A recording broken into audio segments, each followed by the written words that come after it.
senhoras e senhores! Tudo bem com você? Maravilha! No vídeo de hoje nós vamos comentar sobre um visto muito utilizado pelos brasileiros, que é o visto L1 ou L1A, visto para os Estados Unidos de transferência de executivo ou gerente. Esse visto é um visto muito utilizado pelos brasileiros e é um visto muito interessante. Contudo, em alguns casos, por uma má orientação jurídica, ou por um mau entendimento da legislação, acaba-se utilizando esse visto para uma finalidade diversa da que ele foi projetado. E no final das contas acaba gerando uma negativa, uma frustração e uma perda de dinheiro imensa. Então, por isso, muito cuidado ao escolher o L1. O primeiro grande erro ao escolher o L1 é se você pretende fazer uma migração definitiva. Não, Ayrton, eu gostaria muito de morar definitivamente, residir permanentemente nos Estados Unidos. Então, a priori, o visto L1 não é o adequado para isso. Por quê? Porque, teoricamente, o visto L1 ele é um visto de não imigrante para transferência de um executivo ou de um gerente para uma filial americana que já existe ou que está sendo formada para ser gerenciada pelo aquele profissional que está sendo transferido. Então, isso é um detalhe muito importante. Embora esse visto possa eventualmente gerar uma possibilidade de um green card, desde que você cumpra determinados requisitos normativos, o objetivo principal desse visto não é esse. Existem outros vistos que geram um green card, como os vistos ZBs, por exemplo. Então, que é um visto permanente, é um visto de imigrante para residência permanente. O visto L1 é um visto de não imigrante, um visto de trabalho para não imigrante. Então isso é um detalhe muito importante. Veja só, a mera declaração desse gerente ou executivo no início do processo de que deseja residir permanentemente nos Estados Unidos pode ser um fator de insucesso da concessão desse visto. Por quê? Porque ele não é criado originariamente para conceder uma residência permanente, embora possa resultar. Um outro detalhe importante, então a legislação ela cria, isso é o que diz o site da imigração. Então o visto L1, L1A, permite que um empregador dos Estados Unidos transfira um executivo ou um gerente de uma das suas sedes no estrangeiro para a sua sede nos Estados Unidos. Essa é uma categoria. A segunda possibilidade é uma empresa estrangeira que deseja investir nos Estados Unidos, montando uma filial dessa empresa, e esta empresa, então, vai colocar essa filial e vai transferir um gerente que ela tem em uma das suas filiais, na sua matriz, numa das suas subsidiárias, isso não é radical dentro do que diz a norma, para administrar, para gerenciar aquela operação que está sendo formada nos Estados Unidos. Então essa é a segunda hipótese. Para isso, a legislação americana coloca alguns requisitos essenciais para que possa ser apto a esse visto. Vamos aí, olha o que diz a legislação americana. Então, para que isso seja possível, são requisitos da legislação. 1. Que o executivo ou o gerente tenha um vínculo de trabalho anterior ao pleito na companhia, podendo ser na controladora, filial, subsidiária, afiliado, etc. Mas ele tem que ter, antes do pedido L1, ele tem que ter um vínculo com aquela empresa na companhia. Que esse vínculo, segundo, que esse vínculo seja de no mínimo um ano nos últimos 3 anos. Então, da data do pedido dos últimos 3 anos, no mínimo um ano inteiro ele tem que ter tido esse vínculo. 3. que venha executar um cargo executivo ou de gerência na filial sediada nos Estados Unidos. Ou seja, ele tem que ter o poder de tomada de decisão dentro dessa filial. De grande latitude, é o que diz a imigração americana. Tem que ter tomada de decisão de grande latitude, ou seja, atos executivos da companhia. Ou praticar atos de gestão.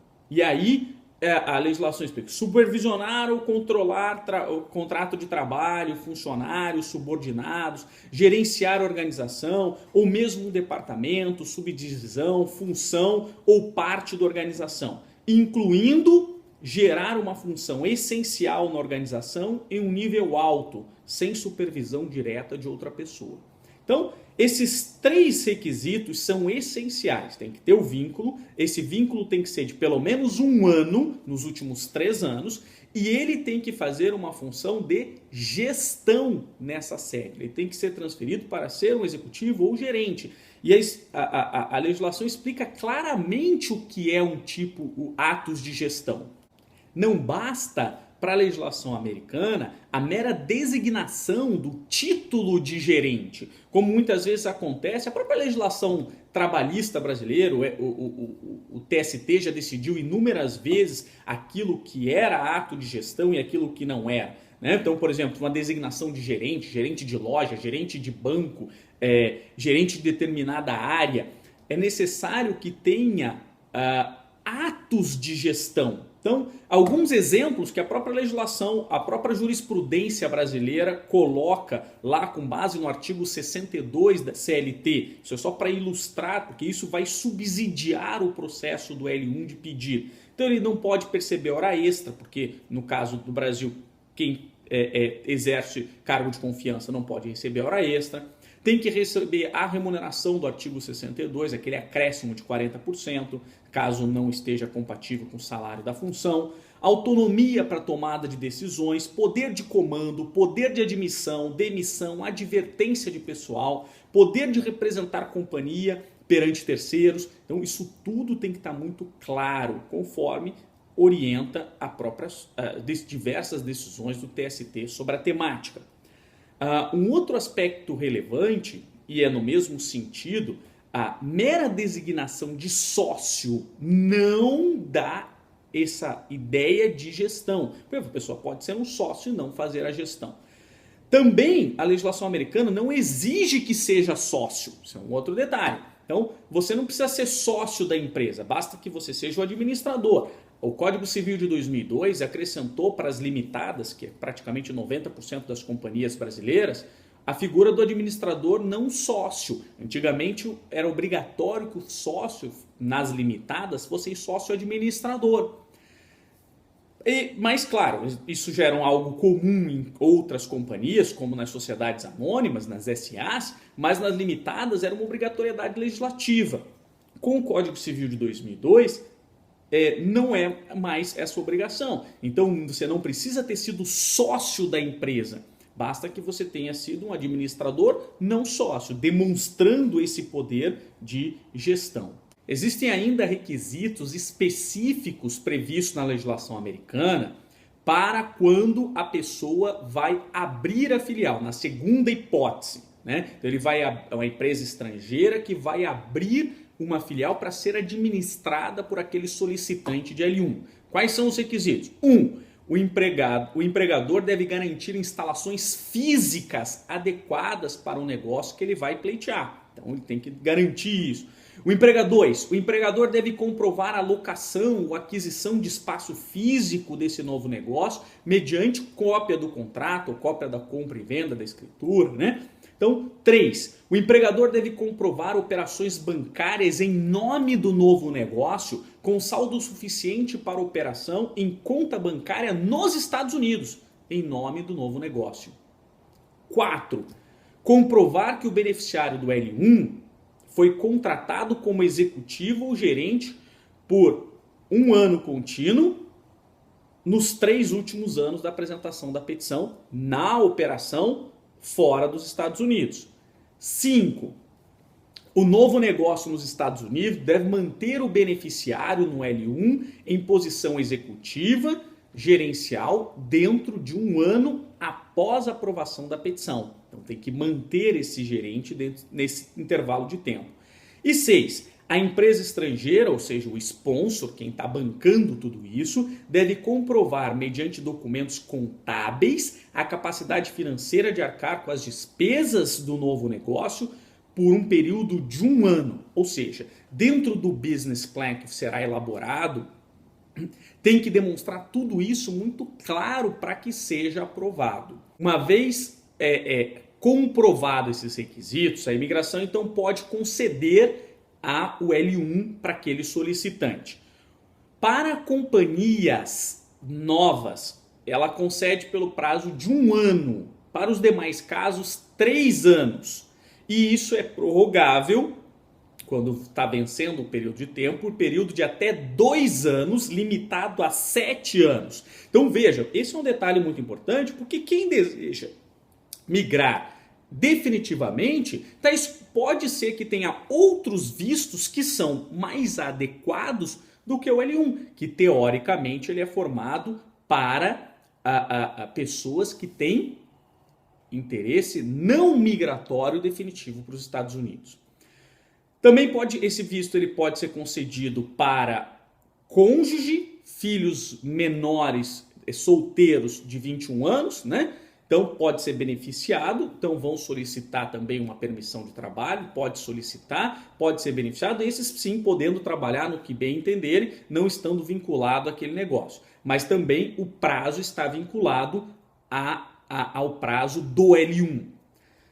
Excepcionalmente, depois de comprovado determinados requisitos, operação do negócio, pelo menos 2, 3 anos, é o que dizem os advogados americanos, eu não sou advogado americano, mas a prática do dia a dia que a gente observa é que tem que ter pelo menos 2, 3 anos, aí poderá solicitar então uma residência permanente, mas que pode ser concedido ou não. O fato é que este visto ele depende de diversas aprovações e a imigração está cada vez mais dificultando essas aprovações porque houve uma extrapolação desses pedidos L1 no passado que objetivavam não de fato a transferência do gerente ou do executivo, mas sobretudo burlar, ou seja, utilizar a legislação para obter um green card, quando em detrimento de outras formas de aquisição que talvez fossem mais adequadas. Bom, senhores, isso é basicamente o que eu gostaria de falar sobre o L1, essa demonstração geral. É natural que você deve procurar um bom advogado americano ou um advogado brasileiro, se você for aplicar do Brasil, que seja especialista nessa área, para que você possa sanar essas dúvidas e que possa te ajudar nesse processo migratório.